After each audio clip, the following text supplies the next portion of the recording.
la calidad de la práctica educativa. La calidad de la práctica educativa. Yo tengo un libro que se llama 8 ideas clave, la calidad de la práctica educativa, publicado por la editorial de Grado. ¿Cuáles son esas 8 ideas clave? Así resumidas. Sí, bueno, tienen que ver, pues hay varias, ¿no? Una tiene que ver con las finalidades educativas, ¿no? O sea, la calidad educativa realmente tiene que ver con la coherencia que tengamos entre la promesa que hacemos a los alumnos en cualquier escuela o cualquier universidad. La promesa es el perfil de egreso, ¿no? Y por tanto la calidad educativa debería ser la coherencia entre esa promesa, lo que hacemos en todas las aulas, de todos los grados, de todos los cursos, para cumplir con esa promesa, para contribuir a cumplir esa promesa en todos los alumnos y alumnas, y finalmente esos resultados de aprendizaje que se parezcan al perfil que habíamos prometido. Bueno, entonces, en cierta forma, y aunque lo digamos de otra manera, tiene que ver con lo que estábamos comentando ahorita, de la relevancia, la coherencia, la pertinencia, la finalidad de la educación, el papel del educador. Exacto. Y el papel que va a jugar el egresado de la sociedad. Correcto, al final uno tiene que plantearse el perfil del egresado y hacer lo propio, digamos, ¿no? No puede ser un documento que esté en un cajón que nadie conoce, ¿no? Sino que tiene que ser una herramienta viva, ¿no? Y esa es una de las ideas claves. Mientras los profesores no tengan, digamos, un elemento que les una, un bien común por el cual trabajan, cada quien hace la clase como Dios la da a entender. Y entonces eso no es libertad de cátedra, eso es libertinaje, eso es cada martillo con su librillo, ¿no? Al final tendríamos que enmarcar la libertad de cátedra en un estilo docente, pero donde todos estamos contribuyendo a un bien común, que es cumplir esa promesa, ese perfil de egreso que hemos definido, que nos creemos y que hemos trabajado juntos. Y entonces la pertinencia, la relevancia, la coherencia tendrían que ser en función de ese perfil, digamos. Exactamente. De tener un rumbo fijo. Finalmente es lo que estamos vendiéndole al alumno. Exacto. Y es lo que nos está pagando como lo mencionaba. Y no solo al alumno, sino también a la sociedad, ¿no? Exactamente, a la sociedad. Nos los pagan con tiempo, que es algo pues, que no se puede recuperar. A mí lo que me ha tocado en la experiencia, y esa es la intención de esta charla, curiosamente, donde he encontrado más resistencia a aplicar modelos, digamos, innovadores, no son con los alumnos, sino con los maestros. A mí el maestro es el que tengo que trabajar primeramente para venderle la idea de una nueva y mejor manera de hacer las cosas. Y eso implica lo que estábamos comentando, hablar sobre estos paradigmas, pero hacerle ver, lo que nos menciona, la responsabilidad que tiene como docente, de tener 1, 2, 10 o 30 alumnos que dentro de 3, 4 años van a salir y van a decir, sirvió el tiempo que le dediqué, o no sirvió y lo desperdicié. Claro, correcto. Sí, yo creo que cuando hablamos de innovación educativa, sobre todo estamos hablando de la capacidad que tengan los propios docentes para crear conocimiento nuevo y hacer cosas nuevas en el aula, y eso no es fácil porque también es otra de las ideas que hay del libro. Hablo de lo que es la mochila docente. La mochila docente. Es decir, cada docente tenemos una mochila, integramos nuestras herramientas didácticas con lo que enseñamos, ¿no? Pues entramos a la clase, ponemos la mochila en el escritorio, sacamos lo que sabemos hacer como docentes y con eso enseñamos. O ya olvídense de libros, de cursos, talleres, seminarios, congresos, enseñamos con lo que llevamos en la mochila. Con lo que podemos. Con lo que sabemos hacer, digamos. Y entonces, incluso ni siquiera con las teorías de lo que, sino con lo que sabemos hacerlo, ¿no? Con lo que somos competentes. Y por tanto, al final, es interesante, pero esas mochilas, por cultura heredada, no somos muy dados a compartir esas mochilas. Cada quien ha construido su mochila de una manera, y cuando llegamos a un colegio o una universidad, cada quien lleva la suya. Y entonces, está bien, el único problema que tiene es que si no están coordinadas esas mochilas, se pierde toda la fuerza que tendría la educación o la formación que hacemos con los alumnos, porque al final uno habla de unas cosas y le da prioridad a unas cosas, el otro le da prioridad a otras, el otro le da prioridad a otras, y al final toda esa fuerza que tendríamos como colectivo se pierde. No, pero es un esfuerzo pulverizado. Pulverizado totalmente. Entonces la única forma de hacerlo es trabajar con las mochilas. O sea, la innovación educativa, convencer a un profesor sería convencerle de que su mochila no es convencerle de quitarse su mochila y ponerse otra, que eso nadie lo va a hacer, porque nuestra mochila representa nuestra seguridad como docentes, lo que sabemos hacer, ¿no? A lo que podemos aspirar es que a esas mochilas, que cada una es diferente y es personal, porque ha sido construida de manera personal, podamos ir incorporando herramientas didácticas que sean comunes.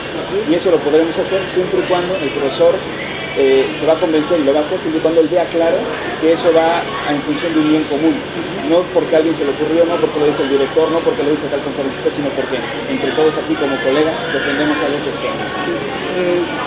Viene a representar finalmente la idea de que la suma de las partes en realidad da más de la parte individual. Exacto. Estamos hablando del ecosistema social educativo, de los aportes que cada uno dé. Como hablamos ahí, tiene que ver con esa visión que tenga el docente. Primero como parte de ese ecosistema formativo, porque no es una célula independiente, forma parte de. Segundo, sobre el papel que debe desempeñar, y tercero, pues la responsabilidad que tiene el alumno. Me mencionaba del instituto que encabeza. Sí. ¿Ahí qué es lo que se dedican a hacer? Sí, nosotros en el Instituto Escalar, que por cierto tenemos la página web www.escalar.org, y allá viene toda la información. Es un instituto que nos dedicamos a trabajar en lo que llamamos la mejora continua de los procesos de enseñanza-aprendizaje, o sea, la calidad de la enseñanza-aprendizaje. Porque digamos, para formar este instituto hay una investigación y hubo toda una serie de trabajos que se hicieron durante 7 años que dio pie a formar ya el instituto, donde en la investigación quedó bastante demostrado que la calidad se está implantando en las escuelas con un enfoque desde la organización hacia el aula, no del aula hacia la organización. Y el problema que tiene es que cuando entramos desde la organización hacia el aula, el abordaje es así, normalmente se queda a las puertas del aula, o sea, no entramos dentro de los procesos de enseñanza-aprendizaje, se queda mucho a nivel de los procesos organizativos, que está bien, es necesario, pero no es suficiente. Entonces, nuestro planteamiento es trabajar en el instituto, completando ese trabajo, si ya tiene un enfoque de la organización hacia el aula, con nosotros se completa trabajando desde el aula hacia la organización. De tal manera que el ecosistema sí tiene una guía, un eje vertebrador y digamos, una piedra angular, que es el aula, son los procesos que ocurren dentro del aula, que es lo más importante, porque eso es lo que al final nos va a dar el resultado de aprendizaje a los alumnos, el perfil de egreso que estamos pretendiendo. Ese trabajar desde el aula hacia la universidad, ¿es un trabajo que hacen los maestros y los alumnos, o nomás los maestros?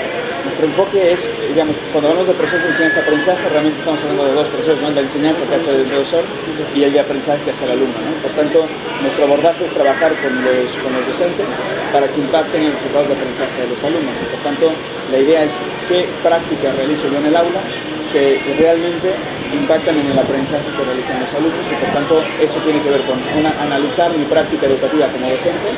Ya tenemos una serie de herramientas y un proceso para analizar la práctica educativa de cada docente en una especie de autodiagnóstico pedagógico.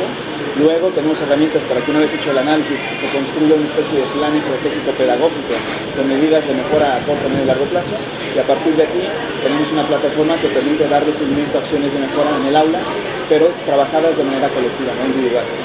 O sea, que nos pongamos de acuerdo, digamos, queremos mejorar algo, pues no somos unos cuantos, nos tenemos que poner de acuerdo. Queremos mejorar, por ejemplo, las relaciones interpersonales dentro del aula, porque sabemos que eso afecta de manera directa la capacidad de aprendizaje de los alumnos, sobre todo en competencias para la vida, por ejemplo, ¿no? Y profesionales, ¿no?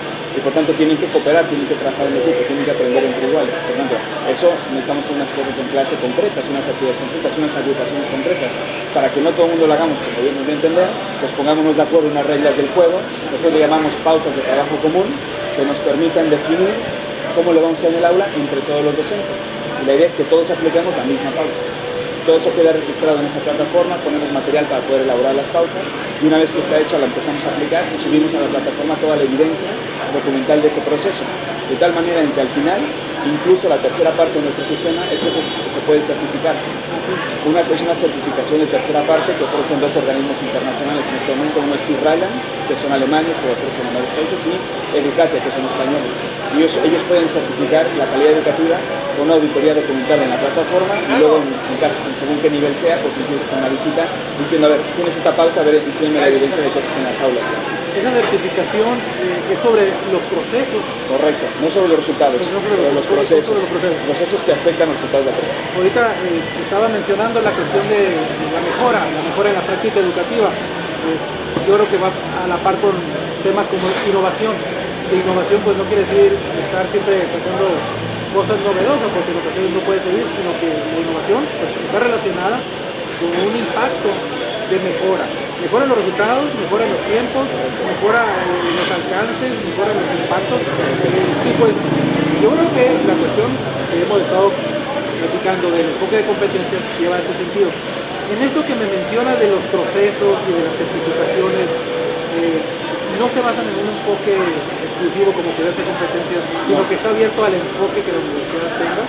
Correcto, porque el primer trabajo que hacemos realmente es revisar las finalidades educativas de la propia institución o las finalidades formativas, y por tanto el nivel en el que trabajamos pues, sirve para cualquier tipo de institución, trabaja o no trabaja con enfoque en competencias, porque todas tienen que ser coherentes con su perfil, digamos, ¿no? Por tanto, al final, nosotros cuando tenemos indicadores de calidad, digamos, de la calidad de la práctica educativa, tenemos 16 ámbitos de análisis de la práctica educativa y ninguno de ellos habla de ninguna metodología concreta, porque nuestro nivel de análisis no es de metodologías, ni tampoco de enfoques ni de paradigmas, sino nuestro nivel de análisis es de los principios activos que hacen que estas funcionen. Y por tanto nos bajamos a lo que llamamos los principios psicopedagógicos del aprendizaje, o sea, lo que ocurre en el cerebro, las actividades que hacemos con la escuela realmente aprendemos con las personas, ¿no? Independientemente del enfoque. Ahora, el enfoque lo da la propia institución según su perfil de egreso.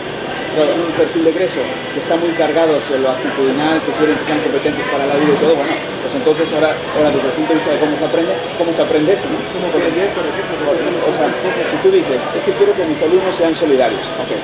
¿Cómo se aprende la solidaridad? No puede ser a base de sermones. Así aprenderán el concepto, pero harán un examen sobre solidaridad, pero luego irán por la calle, alguien se cae y no tengo tiempo, ya me voy. O sea, realmente no vivirán la solidaridad. Claro, para aprender a ser solidario requiere otro tipo de actividades en clase, porque dice la ciencia que aprendemos las actitudes a través, pues, por ejemplo, de vivencias experienciales, donde haya una problemática sobre el valor, donde podamos tomar posición, donde podamos también hacer acuerdos sobre normas de convivencia, donde pasemos de la heteronomía moral, lo hago porque me lo dicen, porque me van a sancionar, a la autonomía moral, lo hago porque me lo creo, ¿no? Y eso por requiere una serie de tiempos, y no se puede enseñar una materia, se tienen que enseñar en todas, etcétera, etcétera. Entonces, ya no, o sea, digamos, solo con el perfil de egreso y atendiendo a los principios psicopedagógicos nos comienzan a aparecer varios indicadores de calidad de lo que tendrían que hacer las aulas, ¿no? Y ese es el nivel en el que trabajamos. La cuestión de la innovación, la cuestión de la mejora, yo creo que desde los 80 tal vez a la fecha, con más énfasis en los 90, ha estado muy en boga en las instituciones de educación. Pero también hay una cuestión que tenemos que considerar y que quisiera que pudiéramos platicarlo ahorita, que es cómo se inserta la labor formativa de las universidades en los ecosistemas de las comunidades. Porque ahorita, bueno, en España, yo creo que también en México, es un fenómeno mundial, es un problema muy fuerte, en ocasiones de desarticulación de los procesos formativos con los procesos productivos, y en otras peor aún, que ni siquiera hay espacio, el famoso paro, el famoso desempleado, exactamente, que no hay ni siquiera espacio para que esa gente han sido formadas se incorporen a los procesos productivos. La crítica que hace la sociedad, los procesos productivos es que no me está dando lo que necesito, me da lo que no necesito, podrá ser válida, pero entonces la cuestión es, supeditamos la educación a los procesos productivos mercantilistas o generamos espacios que tengan también la capacidad de desarrollar. Claro.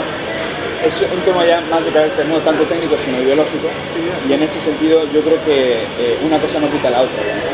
O sea, yo creo que los perfiles de egreso están empezando a quedar desfasados, ese es el problema, o sea, el problema de ese desfase universidad-empresa o universidad-campo laboral en sí, es que a veces esos perfiles de egreso no contemplan competencias que había que desarrollar con esos alumnos para que luego fueran realmente capaces de encontrar su espacio, ¿no? En el ámbito laboral, ¿no?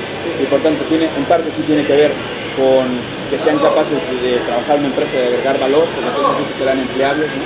Pero por otra, yo creo que es muy necesario que sean también capaces de crear su propio empleo, porque si solo egresamos empleados, al final no hay empleo para todo el mundo, ¿no? Tenemos que también egresar empleadores, tenemos que egresar personas que sean capaces de crear nuevos empleos, ¿no? Incluso de crear empresas que aún no existen, ¿no? O sea, ni siquiera el concepto de empresa. Finalmente. Exacto, y yo creo que eso en la universidad es muy importante. Oye, no, porque yo soy de matemáticas, entonces a mí dice, ok, bueno, pero en algún lado tendrás que trabajar. Entonces tienes que ser capaz, por ejemplo, de crear, no sé, algo que te agregue valor a aquel conocimiento que tienes a la sociedad en general, ¿no? O lo que sea. No por ganar dinero, no de cuestión mercantilista, sino pues, porque vivimos en sociedad y aquello que tú haces tiene que agregar valor en la sociedad. Ese es el sistema en el que estamos, ¿no? Por ejemplo, yo entiendo que esto sí que es algo a trabajar con las universidades.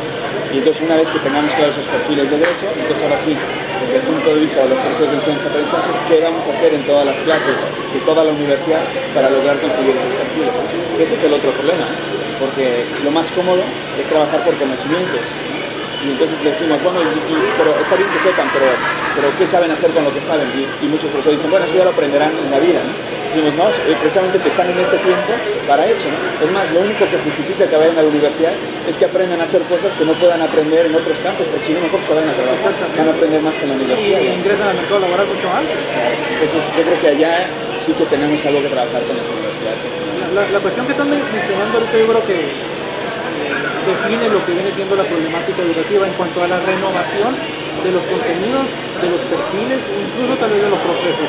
Algunas universidades, no sé si en España sea igual, la manera en que tratan, yo sostengo que no lo logran, de salvar eso, es que de vez en cuando tienen procesos para revisar perfiles, contenidos. ¿Por qué sostengo que no cumplen la función? Porque generalmente, bueno, aquí en México son cada 3, 4 años. En un año ya cambió un perfil, claro, ya cambiaron contenido. En 6 meses en ocasiones. Sí. En 4 años quedaste completamente desfasado. Claro, sí, pero eso es también porque la revisión que se hace del currículum, más que del perfil, se hace una revisión del currículum, se hace muy basada en los contenidos del currículum, ¿no? En los conocimientos de carácter factual y conceptual. Pero aquello procedimental y actitudinal, eso es un poquito más perenne. O sea, si nos basáramos mucho en que fueran competentes para hacer, por ejemplo, trabajar en equipo, eso no va a pasar de moda. O sea, esto necesitan aprender a aprender, aprender a discernir la información que tienen a su alcance, por ejemplo, ser responsable, ser riguroso en el trabajo, etcétera. O sea, hay muchos procedimientos, hay muchos contenidos de carácter procedimental y actitudinal que también son importantes y no son tan prensa. El problema es que lo que sí cambia bastante son el tema de los conocimientos, que se van actualizando a un ritmo hoy en día pues vertiginoso. Por tanto, es más, tendríamos que admitir en la universidad que nuestro currículum va a quedar desfasado. No tener tanta ansiedad por exigir a los alumnos. Oigan, lo que le estamos enseñando seguramente cuando quedan en la universidad ya no será tan válido, pero no importa, porque les vamos a enseñar a que ustedes puedan adquirir el conocimiento nuevo que existe. Y por tanto, no tendríamos que estar tan preocupados por el conocimiento. Tenemos que estar preocupados porque ellos sean capaces o de generar conocimiento o de adquirir ese conocimiento que está saliendo nuevo. Y entonces no nos preocuparíamos tanto por el currículum. O de incorporar, complementando esto, incorporar procesos donde los actores sociales puedan de una manera, ahora sí como decimos, ojalá y fuera posible incluso en tiempo real, estar realimentando la universidad para esos conocimientos que estén actualizados. Correcto. Se pasan un año, 2, pero no 4, no 4. Claro, sí, no, o sea, yo creo que los propios alumnos y profesores tendrían que trabajar por ellos mismos, ir actualizando los propios conocimientos a partir de marcos teóricos que manejara la propia carrera, pero dentro de esos marcos, obviamente, lo que es ya la práctica, ¿no? Y todo lo que va saliendo, pues obviamente se puede ir actualizando con las propias clases, ¿no? De la experiencia que, bueno, a nivel internacional pudiera tener y presentarnos y hablar, si pudiéramos enfocarnos ahorita en una necesidad imperante de la educación superior para responder, si tuviéramos que trabajar con prioridades, ¿cuál sería ese problema que actualmente ocuparía el número 1 de las prioridades de los periodos formativos universitarios? Posiblemente habría que trabajar en un ejercicio donde el profesional del universitario, de educación universitaria, entendiera que su profesión no es lo que sabe, sino lo que sabe enseñar y cómo enseña, ¿no? Y que además trabaja en equipo, que no trabaja de manera aislada, ¿no? Y por tanto ese ejercicio, que es muy difícil de conseguir, pero es prioritario porque técnicamente es imposible que un solo profesor forme a alguien en competencias, no lo tiene tiempo suficiente. Y por tanto, como toda la currícula actualmente de prácticamente todas las universidades está reconvirtiéndose por competencias, en este momento yo considero que el ejercicio más importante es que los profesores adquieran una conciencia colectiva, que sean una comunidad, ¿no? Un verdadero colegiado, que entre todos están formando a sus alumnos, no cada uno por su cuenta. Y si logramos hacer este ejercicio, yo creo que a partir de aquí, por ejemplo, podríamos priorizar contenidos, podríamos interrelacionar contenidos, podríamos generar procesos, por ejemplo, de evaluación más colectiva también, donde observáramos entre todos las evidencias de avance de los alumnos, etcétera. Pero mientras cada quien esté en su aula, mientras cada profesor considere eso es mi programa, son mis alumnos, es mi aula, no vamos a lograr nada. Necesitamos llegar a la conciencia colectiva esta vez. En educación y en educación universitaria son nuestros alumnos, son nuestras aulas y es nuestro programa. En todo caso, yo soy un eslabón en esa formación que estamos haciendo, en esa construcción de la escuela. Y pues eso realmente debería reflejar los procesos sociales, los procesos productivos, hablando, ahorita lo mencionábamos, hablando de teoría de sistemas. Todo es un sistema. Claro. ¿Por qué la educación no va a ser un sistema? ¿Por qué va a haber islas aisladas completamente independientes de docentes con su clase, su grupo? Ahí el trabajo precisamente, y concuerdo, es que converjan todos los esfuerzos como un sistema, con el entendido del objetivo que se quiere lograr, pero también con las limitantes que cada uno tiene, las condiciones, exactamente, pero que se disminuyen al sumar las fuerzas individuales que cada uno pueda tener. Entonces, es un trabajo, yo creo que vale la pena, es también retador, no digo que sea difícil, pero sí pues que va a dar para trabajar y trabajar mucho, y pues las aportaciones que se hagan, los institutos, las aportaciones que en individual podamos hacer, yo creo que van a encaminar a ese objetivo. Pues le agradezco, doctor, le agradezco la plática.